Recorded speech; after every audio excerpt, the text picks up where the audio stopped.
नमस्कार दोस्तों, मैं प्रकाश आपका स्वागत करता हूं अपने YouTube चैनल 4G_Down_007 में। और इस वीडियो में मैं बाइकआउट चाइना के लिए कुछ बोलना चाहता हूं। बहुत लोगों का प्रश्न है कि जब पूरी दुनिया में चाइनीज़ एप्लीकेशन और चाइनीज़ सामान को हम देख रहे हैं तो वो हर 5 में से एक चीज़ चाइना की है, तो हम कैसे इस चीज़ को ख़त्म कर सकते हैं? तो जी हाँ, बिल्कुल ख़त्म कर सकते हैं। आपको पता है इस क्राइसिस में चाइना के बाइकआउट की डिमांड पूरी दुनिया में बहुत बढ़ चढ़ के भाग ले रही है। 1000 फैक्ट्रीज़ चाइना से वॉकआउट करके इंडिया में आना चाहती हैं, जिसमें 300 कंपनियों ने ऑन पेपर वर्क कर भी दिया है और वो जल्दी ही इंडिया में अपनी मैन्युफैक्चरिंग स्टार्ट कर देंगी। अब मैं बात करता हूँ भारत के उन चीज़ों पे जहाँ पे भारत के लोग ये कहते हैं कि हम कैसे चाइनीज़ एप्लीकेशन को या चाइनीज़ सामान को बहिष्कार कर सकते हैं। निर्भरता अगर आप देखें तो हम चाइनीज़ एप्लीकेशंस पे या चाइनीज़ सामान पे बहुत ज़्यादा हो चुके हैं, तो कैसे ख़त्म करेंगे? सबसे पहली बात कि आप लोग को पता है भारत की जो टेक्सटाइल इंडस्ट्री है, इन्होंने बहुत ज़बरदस्त इंडिया को फ़ायदा दिया है। हमने पर्सनल प्रोटेक्शन इक्विपमेंट PPE दुनिया की सबसे ज़्यादा बनाने वाले देशों में भारत का सेकंड नंबर पे आता है। सेकंड चीज़, इसने इंडिया को एक नई इंडस्ट्रीज़ दे दी, जिसमें इन्होंने करीब $60 बिलियन 2025 तक कमा के देने की टारगेट रखी है और जो कि अचीव हो जाएगा। अब मैं बात करता हूँ सेकंड थिंग पे। क्या आपको पता है छत्तीसगढ़ में सैनिटाइज़र के लिए वहाँ के आदिवासियों ने क्या यूज़ किया? उन्होंने महुआ के फ्लावर्स, जो महुआ के फूल होते हैं, उनका इस्तेमाल करके अल्कोहल निकाला और उस अल्कोहल से सैनिटाइज़र बनाया। तो आप समझ सकते हैं ना कि स्किल्स मोहताज नहीं होती किसी और इक्विपमेंट की।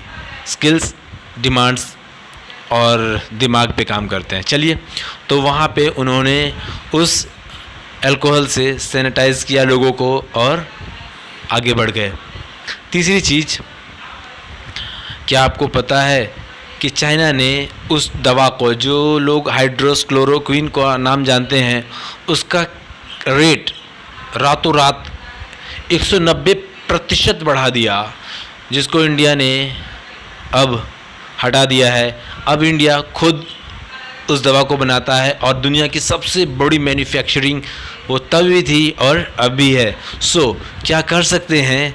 वो ये कर सकते हैं, जहाँ चाह वहाँ रहा। अगर आप चाह लेंगे तो चाइना ऐसे ही बर्बाद हो जाएगा, क्योंकि चाइना सिर्फ प्रॉफिट मेकिंग का सामान बनाती है, जहाँ सिर्फ अमानवीय लोग रहते हैं। बहुत कम लोग हैं जो इंसानियत के लिए जीते हैं।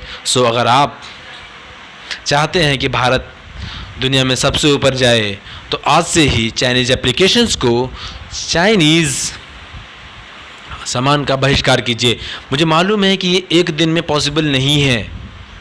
एप्लीकेशन से अपनी वीडियोस, अपने डाटा को रिकवर कीजिए और पूरा वीडियोस और पूरी डाटा को फिर से डिलीट कर दीजिए उनकी एप्लीकेशन से। और सामान आज के बाद कसम खाइए, जहाँ तक हो सके चाइना के सामानों का बहिष्कार करना है, उसे कुछ भी नहीं देना है। कुछ चीज़ मैं और बताऊंगा। लोगों ने सोचा, सोनम बाइचिंग जी ने ये सोचा कि क्या कर सकते हैं, तो उन्होंने बिल्कुल सही बोला कि विदिन 2 वीक में हम चाइनीज़ एप्लीकेशंस का बहिष्कार करेंगे और विदिन 1 और 2 ईयर में हम चाइनीज़ थिंग्स यानी उनके सामान का बहिष्कार कर देंगे, क्योंकि हम बुरी तरह से इनसे घिरे हुए हैं। इनके लिए हमारे पास पैसे होने चाहिए और पैसे तभी आएंगे जब हम अपनी इंडस्ट्री को ग्रो करने देंगे। ऐसे ही क्या करेंगे में सोनू सूद जी ने कर दिखाया। वो सरकार के लिए रुके नहीं और सोनू सूद जी ने वो कर दिखाया जो बहुत कम लोग कर पाते हैं। उन्होंने हमारे गरीब मज़दूरों को उनके घर तक पहुंचाने के लिए बसेस का इंतज़ाम किया, जो कि हेड्स ऑफ काम है। तो दोस्तों, क्या कर सकते हैं? तो ये कर सकते हैं, चाइनीज़ एप्लीकेशंस का बहिष्कार,